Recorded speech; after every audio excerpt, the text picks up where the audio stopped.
अथ श्रीयोगवासिष्ठे उपशमप्रकरणे एकोनविंशः सर्गः। श्रीवसिष्ठोवाच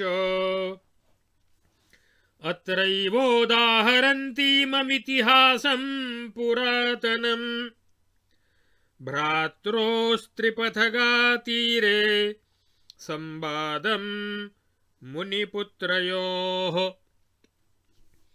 अयं बन्धुरयं नेति कथा प्रस्तावतः स्मृतम् इतिहासमिमं पुण्यमाश्चर्यं शृणु राघव।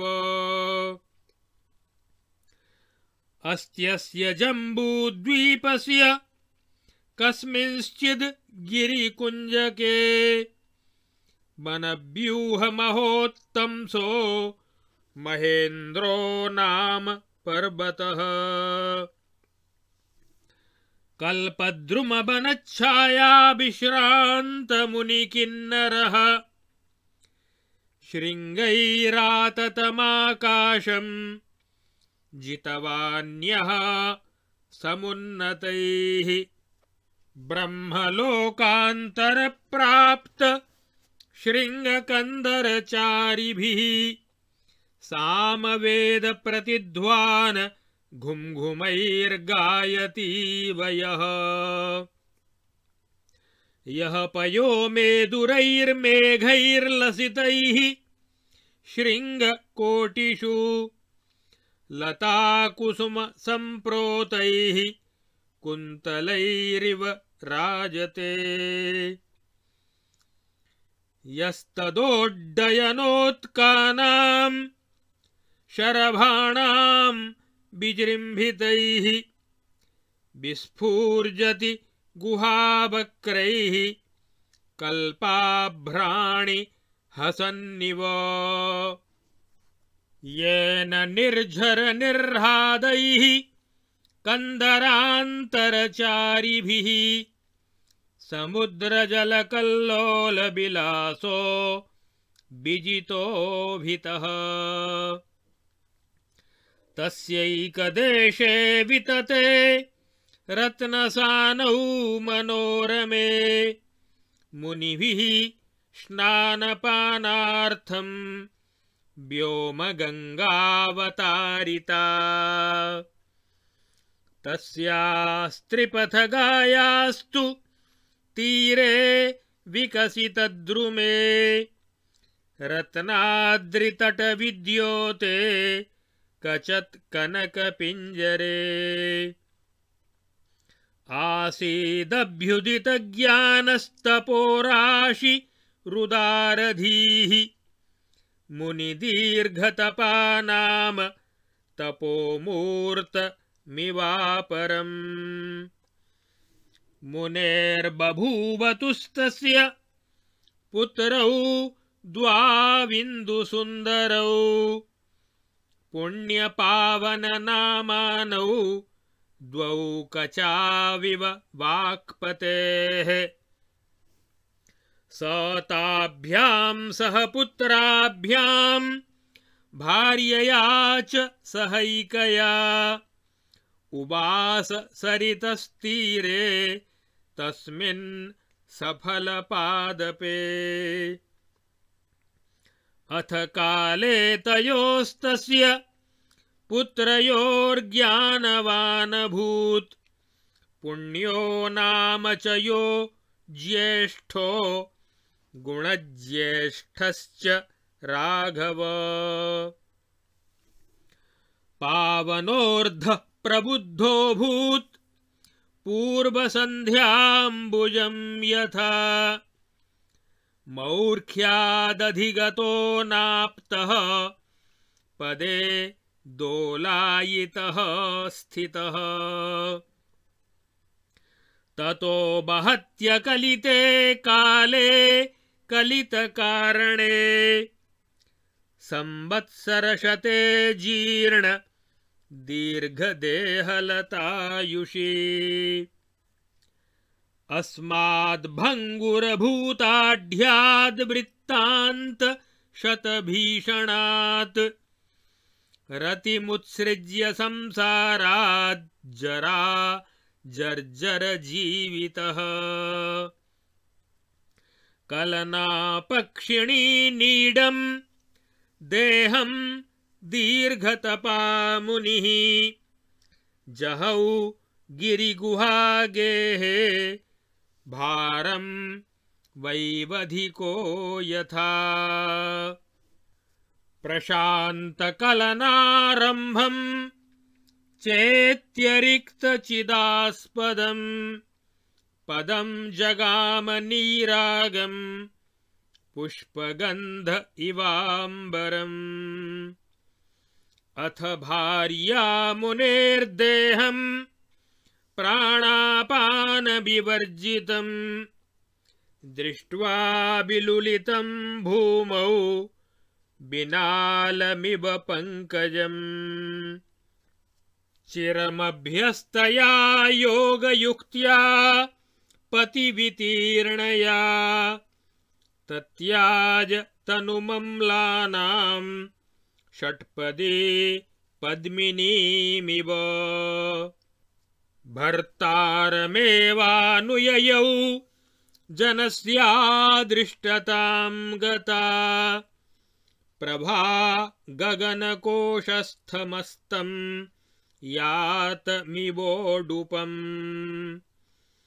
मातापित्रोस्तु गतयोरौर्ध्वदैहिककर्मणि पुण्य एव स्थितोऽव्यग्रः पावनो दुःखमाययौ शोकोपहतचित्तोऽसौ भ्रमन् काननवीथिषु ज्यायां समनवेक्ष्यैव पावनो बिललापः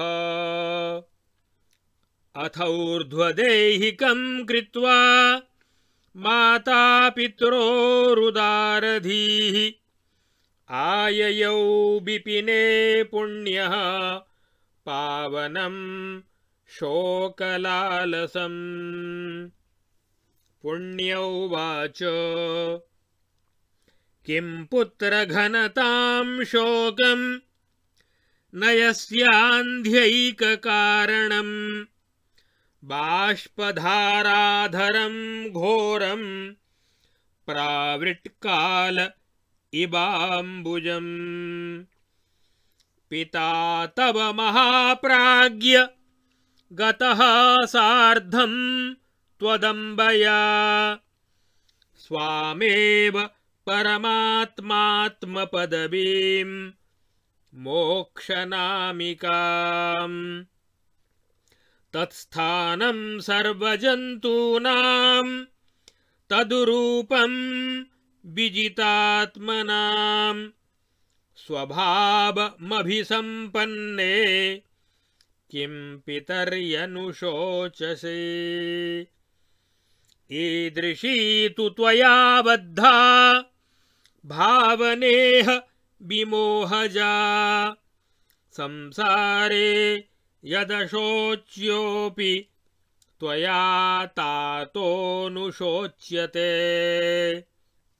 न सैव भवतो माता नासावेव पिता तव न भवानेश तनयस्तयोर्निस्संख्य पुत्रयोः माता पितृसहस्राणि समतीतानि ते सुत बहून्यम्बुप्रवाहस्य निम्नानीव वने वने असंख्यपुत्रयोर्नैव भवानेव सुतस्तयोः सरित्तरङ्गवत्पुत्र गताः पुत्रगणा नृणाम् अस्मत्पितरोरतीतानि पुत्रलक्षाण्यनेकशः पत्रकोरकवृन्तानि लताबिटपयोरिव मित्रबान्धववृन्दानि जन्तोर्जन्मनि जन्मनि ऋतावृतावतीतानि फलानीव महातरोः शोचनीया यदि स्नेहान् माता पितृसुताः सुत तदतीता न शोच्यन्ते किमजस्रं सहस्रशः प्रपञ्चोऽयं महाभाग दृश्यते जागते भ्रमे परमार्थेन ते प्राज्ञ नास्ति मित्रं न बान्धवाः न नाश इव हि भ्रातः परमार्थेन विद्यते महत्यपि चिरातप्ते मराबिव पयोलवाः एतायाः प्रेक्षसे लक्ष्मीश्छत्रचामरचञ्चलाः स्वप्न एव महाबुद्धे दिनानि त्रीणि पञ्च वा दृष्ट्या तु पारमार्थिक्या पुत्र सत्यं विचारय नैव त्वं न वयं चैव भ्रान्तिमन्तः परित्यज अयं गतो मृतश्चायमिति दुर्दृष्टयः पुरः स्वसङ्कल्पोपपातोत्था दृश्यन्ते न तु सत्यतः अज्ञानविस्तीर्णमरौ बिलोलम् शुभाशुभस्यन्दमयैस्तरङ्गैः सवासनानाम मरीचिवारि परिस्फुरत्येतदनन्तरूपम् इत्यार्षे श्रीवासिष्ठमहारामायणे वाल्मीकीये मोक्षोपायेषु उपशमप्रकरणे पावनबोधनं नाम 19वां सर्गः। अब इस 19वें सर्ग में एक वार्ता बताई गई है।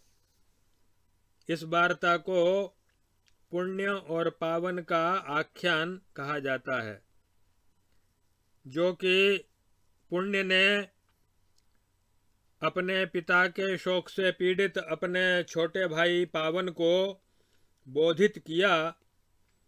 उसमें जो ज्ञान पुण्य ने पावन को बताया उसका वर्णन किया गया है।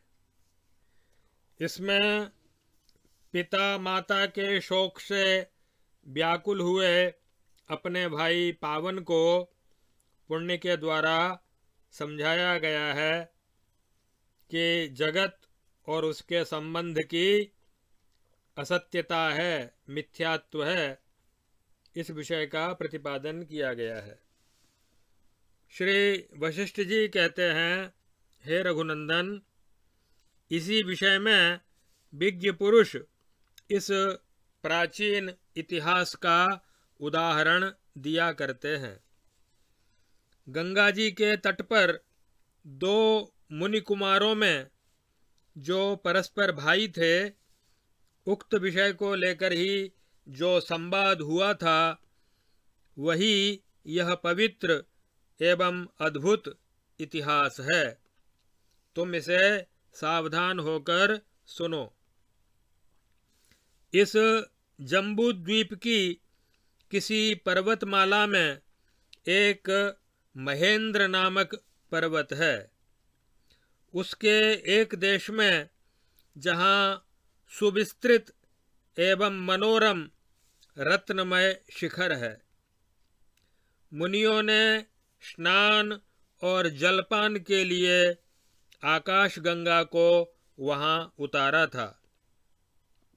उसी गंगा जी के तट प्रदेश में जहाँ के वृक्ष फूलों और फलों से लदे हुए थे तथा जो पार्श्ववर्ती रत्नमय शिखर की प्रभा से प्रकाशमान और दीप्तिमान सुवर्ण की कांति से सुनहरे रंग का दिखाई देता था। एक महर्षि वहाँ निवास करते थे। उनका नाम था दीर्घतपा।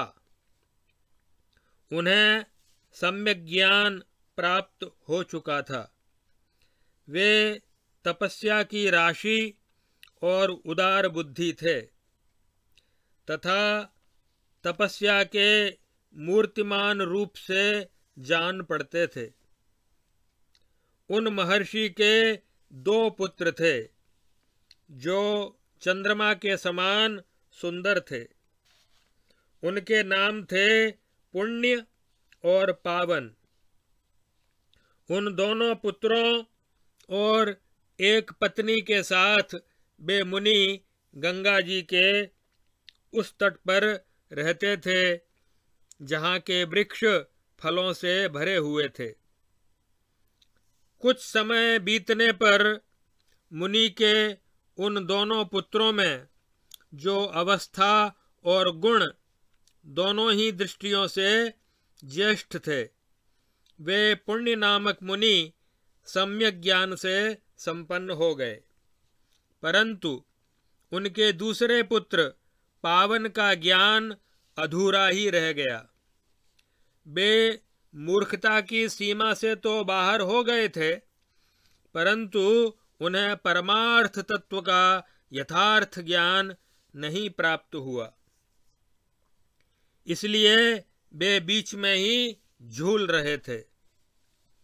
तदनंतर 100 वर्ष बीत जाने पर दीर्घतपा मुनि जरावस्था से जर्जर हो गए। अतः उन्होंने अपने शरीर का त्याग कर दिया और संकल्प तथा राग से शून्य परम पद स्वरूप सच्चिदानंद घन ब्रह्म भाव को प्राप्त कर लिया। तत्पश्चात पति के शरीर को प्राण और अपान से रहित होकर पृथ्वी पर पड़ा देखकर मुनि की पत्नी ने भी पति के द्वारा सिखाई हुई चिरकाल से अभ्यस्त यौगिक क्रिया के द्वारा अपने शरीर को त्याग दिया और लोगों की दृष्टि से अदृश्य होकर अपने पति का उसी तरह अनुसरण किया जैसे प्रभा गगन मंडल में अस्त होते हुए चंद्रदेव का अनुसरण करती है। माता और पिता के परलोकवासी हो जाने पर ज्येष्ठ पुत्र पुण्य ही स्थिर चित्त होकर उनके अंत्येष्टि कर्म में प्रवृत्त हुए। जो छोटा पुत्र था पावन, वह माता पिता के बिछुड़ जाने के कारण उसे बड़ा दुख हो रहा था। उनका चित्त शोक से व्याकुल था। वे बड़े भाई की ओर न देखकर वन की गलियों में घूम घूम कर विलाप करने लगे। माता पिता का और्ध्वदेह कर्म समाप्त करके उदार बुद्धि पुण्य नाम के जो महात्मा थे, वे वन में अपने शोकाकुल बंधु पावन के पास आए और पावन के पास आकर पुण्य ने कहा, हे वत्स, यह शोक अंधता अर्थात मोह का एकमात्र कारण है। तुम इसे घनीभूत क्यों बना रहे हो? हे महाप्राज्ञ, तुम्हारे पिता तुम्हारी माताजी के साथ उस मोक्ष नामक सच्चिदानंद घन परमात्म पद को प्राप्त हो गए हैं, जो सबका अपना ही स्वरूप है। वही सब प्राणियों का अधिष्ठान है। और वही जितात्मा ब्रह्मवेत्ताओं का स्वरूप है। जब पिता अपने स्वरूप को ही प्राप्त हुए हैं, तब तुम उनके लिए बारंबार शोक क्यों करते हो? तुमने इस संसार में ऐसी मोहजनित ममतामयी भावना बांध रखी है जिससे तुम अशोचनीय पिता के लिए भी शोक कर रहे हो। न वे ही तुम्हारी माता थी और न वे ही तुम्हारे पिता थे। हे वत्स, जैसे प्रत्येक वन में जल के बहने के लिए बहुत से नाले होते हैं, उसी तरह तुम्हारे सहस्रों माता पिता हो चुके हैं। उन माता पिता के भी असंख्य पुत्र हो चुके हैं, केवल तुम ही उनके पुत्र नहीं हो। जैसे नदी के जल में बहुत सी तरंगें उठती और विलीन हो जाती हैं, उसी प्रकार मनुष्य आदि प्राणियों के जन्म जन्म में बहुत से पुत्र हो होकर काल के गाल में जा चुके हैं।